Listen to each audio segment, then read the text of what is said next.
MDS university Ajmer के MA final political science group C paper second के मेरे प्रिय विद्यार्थियों, कुछ दिनों के बाद हम लोग मिल रहे हैं क्योंकि परीक्षाएं शुरू हो गई हैं विश्वविद्यालय की। मैं doctor Manoj Awasthi, associate professor सम्राट पृथ्वीराज चौहान गवर्नमेंट कॉलेज अजमेर, आपको पिछले कुछ लेक्चर से भारत के प्रमुख राष्ट्रीय दलों के संदर्भ में बता रहा था। इससे पहले हमने भारतीय राष्ट्रीय कांग्रेस वाला चैप्टर ख़त्म किया और आज हम भारत की कम्युनिस्ट पार्टी, या जिसको आप बोलचाल की भाषा में सीपीआई कहते हैं, उसके विषय में बात करना शुरू करेंगे। राष्ट्रीय दल है और स्थापना होती है इसकी 1925 में। हम थोड़ा पीछे जाएंगे, आप देखेंगे तो आप ये पाएंगे कि 1914 में जब पहला विश्व युद्ध शुरू होता है और इस विश्व युद्ध में भारतीयों का समर्थन हासिल करने के लिए तत्कालीन ब्रिटिश सरकार ने कुछ बड़े बड़े वादे किए थे।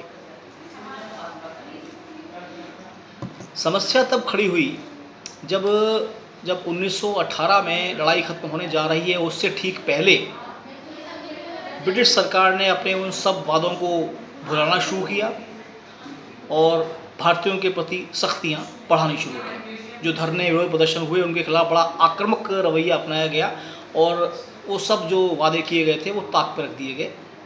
कांग्रेस भी इससे बड़ी निराश थी और भारत का युवा तबका, जिसमें भगत सिंह और उनके साथी को भी हम शामिल कर सकते हैं, ये सब इसमें बड़े खफा थे क्योंकि उनको लगा कि सरकार ने जो वादे किए हैं उनको निभाना चाहिए था और ये जबान से फिर रहे हैं।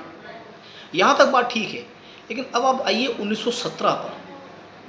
1917 में रूस में सफल बोल्शेविक क्रांति होती है व्लादिमीर लेनिन के नेतृत्व में और वहाँ पर एक साम्यवादी सरकार स्थापित होती है। ये विश्व युद्ध के बीच की घटना है। हालांकि आप अच्छी तरह जानते हैं, विचारधाराएं आपने पढ़ी होंगी, उदारवाद में और समाजवाद के बीच में बहुत ही नकारात्मक संबंध रहे हैं शुरू से और आज तक विद्यमान हैं। दोनों एक दूसरे की ओर पीठ किए हुए खड़ी हैं। और आप उदाहरण लीजिए कि द्वितीय विश्व युद्ध के बाद 1945 से 1990 तक जो शीत युद्ध चला है दुनिया के अंदर और जो आज भी अप्रत्यक्ष रूप से जारी है, वो मूलतः इन दो विचारधाराओं का ही संघर्ष है।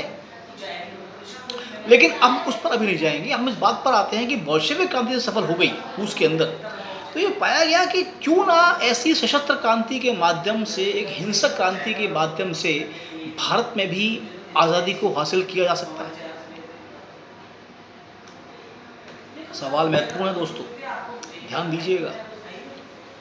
ये बात मैंने आपसे पहले भी शायद कभी कही होगी या आगे के लेक्चर में भी आपकी आएगी। संख्या की दृष्टि से ब्रिटिशर्स भारत में बहुत ज़्यादा नहीं थे। भारत एक घनी आबादी का राष्ट्र है और हमारे राष्ट्र की जनसंख्या के अनुपात में हम पर हुकूमत करने वाले बहुत कम थे। यदि ये हिंसक सहारा लिया जाता तो भारत आज़ाद हो सकता था, ऐसा उनका मानना था। लेकिन 1915 में जब गांधी आए, उन्होंने एक टैगलाइन भारत की तय की कि हिंसा से जो साम्राज्य प्राप्त होते हैं वो हिंसा से ही समाप्त होते हैं, लंबे नहीं टिकते।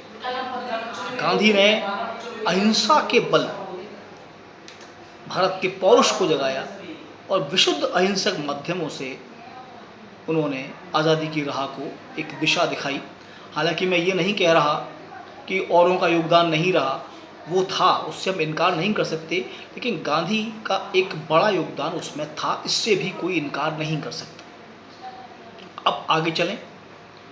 जब ये बोल्शेविक क्रांति रूस में हुई और भारत में इस बात की संभावनाएं तलाशनी शुरू की गई, क्योंकि आप इस बात को मानकर चलें कि भारत में जो औपनिवेशिक शासन है वो मूलतः अर्थ केंद्रित है। वो शोषण कर रहे हैं हर हाल में। इवन वो भारत का जो थोड़ा बहुत विकास करने की कोशिश कर रहे हैं, उसकी पृष्ठभूमि में भी उनके आर्थिक लाभ सुरक्षित रहें, संरक्षित रहें और आगे बढ़ें, वो चीज़ छिपी हुई है। उन्हें भारत के विकास से सब मतलब नहीं है, उन्हें अपने आर्थिक लाभों से सरोकार है। ये थ्योरी है इस पर कि सारे के सारे जितने भी पॉलिटिकल थ्योरिस्ट हैं, चाहे वो किसी भी आइडियोलॉजी को सपोर्ट करते हैं, वो सहमत हैं कि उनका उद्देश्य शोषण था। इस पर कहीं कोई संकेत नहीं है, संदेह नहीं है, माफ करें। खैर, अब जब ये हुआ और उसके बाद भारत में ऐसे हालात बने कि हलचल, परेशानियां, जगह जगह विरोध, धरने, प्रदर्शन, तो ऐसा पाया गया कि भारत में जो साम्यवादी आंदोलन है वो बहुत अच्छी तरह जड़ पकड़ सकता है, ऐसी उनको उपजाऊ भूमि मिल गई है। और इसी दौरान कम्युनिस्ट पार्टीज जो थी भारत दुनिया में, वो आज भी होता है, ये अपना एक अंतर्राष्ट्रीय सम्मेलन हर वर्ष किया करती थी। सेकंड इंटरनेशनल एक अंतर्राष्ट्रीय सम्मेलन हुआ था। उसमें ये पाया गया कि जिन देशों में राष्ट्रीय मुक्ति आंदोलन चल रहे हैं या जो देश औपनिवेशिक शासन से मुक्त होने की कोशिश कर रहे हैं, साम्यवादी पार्टियां उनको अपना समर्थन देंगी, लेकिन अपने नज़रिए के साथ। तो अब इसका इम्पैक्ट ये आया कि जो भारत के कम्युनिस्ट नेता थे, देखिए पार्टी तो उस वक्त नहीं बनी है, पर कम्युनिस्ट नेता जरूर हैं। अधिकांश मजदूर हैं, श्रमिक आंदोलन से जुड़े हुए हैं। भारत में मजदूर भी काफ़ी हैं, उस समय मजदूर भी बहुत सारे थे और किसान तो थे ही। ये वहाँ पर नेतृत्व कर रहे हैं, विरोध कर रहे हैं, प्रदर्शन कर रहे हैं और इस बात को लेकर जारी हैं कि इसका विरोध होना चाहिए। और शुरुआत के दौर में जब ये सेकंड कम्युनिस्ट इंटरनेशनल ने, ध्यान रखिएगा ये कितनी एक दिलचस्प चीज़ है कि सेकंड इंटरनेशनल जो कांग्रेस है कम्युनिस्टों की, वो कोई निर्णय पारित कर रही है और वो पूरी दुनिया पर लागू हो रहा है। अर्थात वो एक ऐसा मस्तिष्क है जो सबके बारे में सोच रहा है।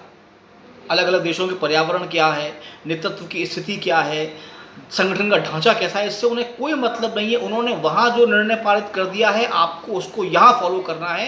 निर्णय पारित हुआ है वो हांगकांग में, बीजिंग में, जर्मनी में, इटली में, फ्रांस में, मॉस्को में, लेकिन आपको उसको यहाँ फॉलो करना है। भारत के कम्युनिस्ट आंदोलन की बहुत बड़ी कमी कही जा सकती है कि उनको देखकर इन्होंने अपने आप को परिवर्तित किया, ना कि उन्होंने अपनी स्थिति वहाँ रखी। खैर, इस पर हम आगे चलेंगे जब इसकी आलोचना पढ़ेंगे। इसी दौरान गांधी छेड़ते हैं असहयोग आंदोलन। जलियांवाला बाग के बाद, असहयोग आंदोलन के बाद आप पाएंगे एक नया दौर आता है। एक दुर्घटना कहिए, घटना कहिए, जो चौरी चौरा कांड घटित हुआ 1921 में। असहयोग आंदोलन जारी है और चौरी चौराई घटना हो जाती है। घटना कहें, दुर्घटना कहें, वो आपका अपना सोच है, लेकिन ये हुआ। गांधी जी ने ये मानते हुए कि भारत अभी अहिंसक आंदोलन के लिए तैयार नहीं है, असहयोग आंदोलन वापस ले लिया। पूरे देश में यावन कांग्रेस तक के भीतर इसकी विपरीत प्रतिक्रिया हुई, क्योंकि वहाँ ये लग रहा था कि आंदोलन लगभग सफल है और आज़ादी अब ज़्यादा दूर नहीं रही है। लेकिन गांधी जी का ये स्पष्ट मानना था कि ये हिंसा जो हुई है ये मूलतः आंदोलन को तोड़ने वाली है और मैं इसके लिए तैयार नहीं हूँ, ना मैं इसकी अनुमति दूंगा। आंदोलन मैंने शुरू किया है, मैं इसे वापस लेता हूँ। वो अनशन पर बैठे और आंदोलन वापस लिया गया। यहाँ तक बात समझ में आती है। लेकिन इसके बाद कम्युनिस्ट पार्टी जो थी, जो कि 1920 में बन गई थी, 1900 बनी नहीं है, माफ़ कीजिए, अभी 1920 में जब असहयोग आंदोलन शुरू हुआ तो वो जुड़े गांधी जी के साथ कम्युनिस्ट इंटरनेशनल के मार्गदर्शन के अनुसार। लेकिन चौरी चौरा के बाद वो खुलकर विरोध में सामने आए गांधी के कि ठीक है, हिंसक घटना है। और आप यदि मार्क्सवाद को पढ़ें तो ये ज़्यादा हिंसा का ज़्यादा विरोध करते भी नहीं हैं, वो उसे मानव की ये प्रतिक्रिया मानते हैं और इसके विरोधी नहीं है।